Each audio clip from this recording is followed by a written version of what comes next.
So here's a little demo of the Knowledge Management System Relational Database. I hope we won't have any time sync problems, lip sync, because I've had to record the video on the screen using a little downloaded app and the audio on my phone, because the laptop I had to build this on, like it's an IS Windows 7 unclassified laptop, doesn't have a microphone in it.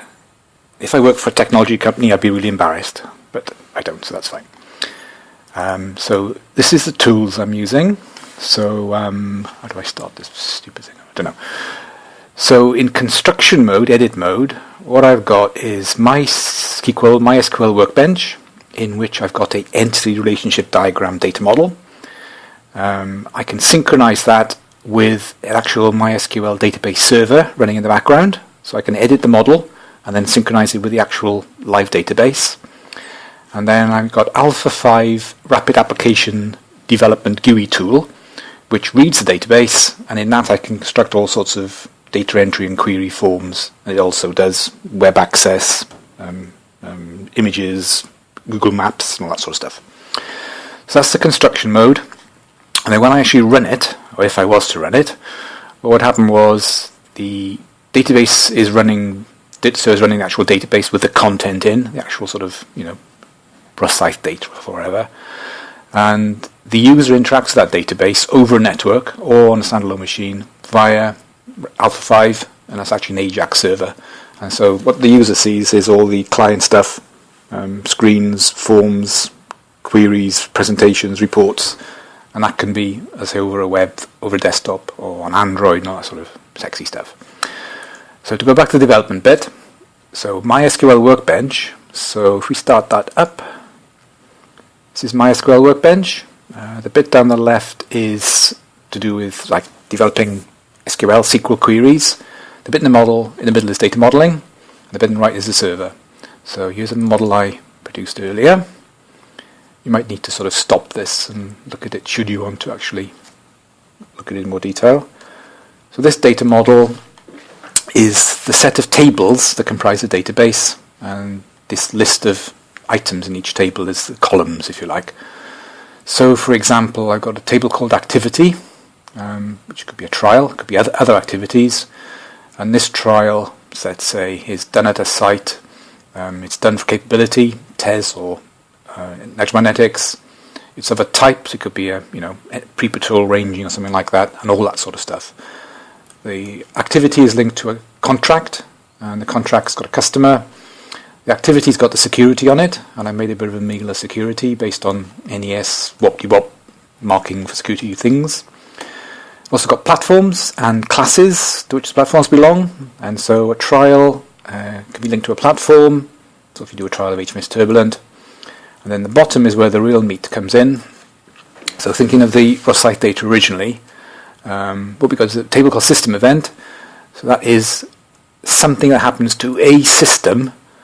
And that event could be observation, a measurement, a recommendation, a comment, a repair, a defect. It could be anything.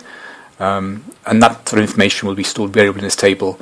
Any quantitative actual values get shunted off into this table, data values. And the idea behind this sort of flexibility is that if you're going to store a sound pressure level, you put the value in there in the float, and then these other tables say that it's a data, say it is a sound pressure level, say it's in dBs per, dynes per square centimeter, measures of jelly or something. And it's got a quality level, so it might be raw data or authorized data or something like that. So that's all it is so far. It would seem to include lots of raw site type data, but it needs checking. It might be quite flexible.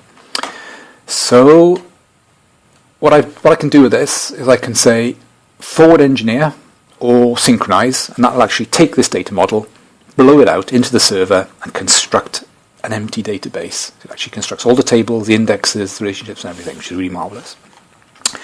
And then I can start up Alpha 5.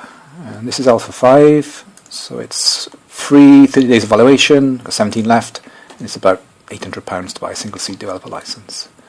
This is all just gumph. Right, so look at web projects. I've created a little grid. Basically, Alpha 5 has a number of templates. There's a grid which works on single tables, and a dialog which works on multiple tables, and all other goodies I looked at. So I've got a grid which is linked to the live database, and so this is platforms. So my platform table, I've put some data in it, and those are names of platforms. So it's the names of actually all the platforms for all the Type 23 boats, all the HME platforms. I can do things with this. I'd be able to edit data and delete rows and use it, for that one table. I could use it over network. This could be the real GUI that the real user would use when he actually comes to use the system. And that was built using this design capability. So what I need to do is connect to the database, select some fields. These are candidate fields. These are the fields in the actual form I've built. And all these things have got properties on them. So the table's got properties and the fields have got properties. So I can configure everything about the table. I can also, it works automatically, but I can also define all sorts of XBasic or JavaScript to work whenever certain things happen. So out of the box it does lots, but I can configure it to do special things if I want to. So that's that single one. There's also grids. So this is a dialog. This is a dialog. And so in here you could use it to construct, a security marking, NATO restricted, commercial, UKIs only, and you can submit it, and you can press the submit button, you can put code in that if you really have to. So that's what it sort of gives you. It also does images, video files, Google Maps, all sort of things like that. But that's the basic database GUI.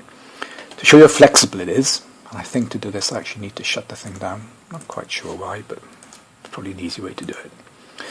Go back to the model. So if in the platform, edit the table, it's got the platform ID and the name in it, and a foreign key link into the class.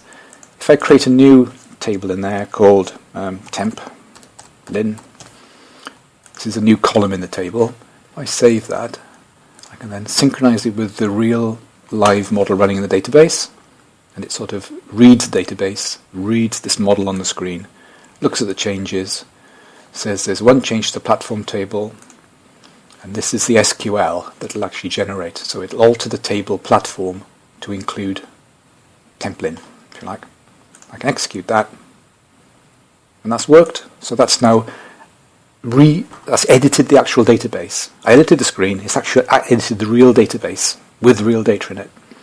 And if I go back to Alpha 5, oh no, that's Buffy. Excuse me. If I go back to Alpha 5. Start it up again. Probably don't need to start it up, but, well, there we are. More Gumph. Pilot 2. Right, web projects.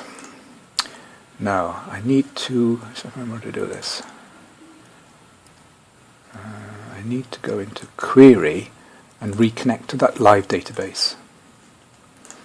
And then when I look at the fields available, templin has appeared magically. So I can now say, I actually want to use templin, and I can configure it.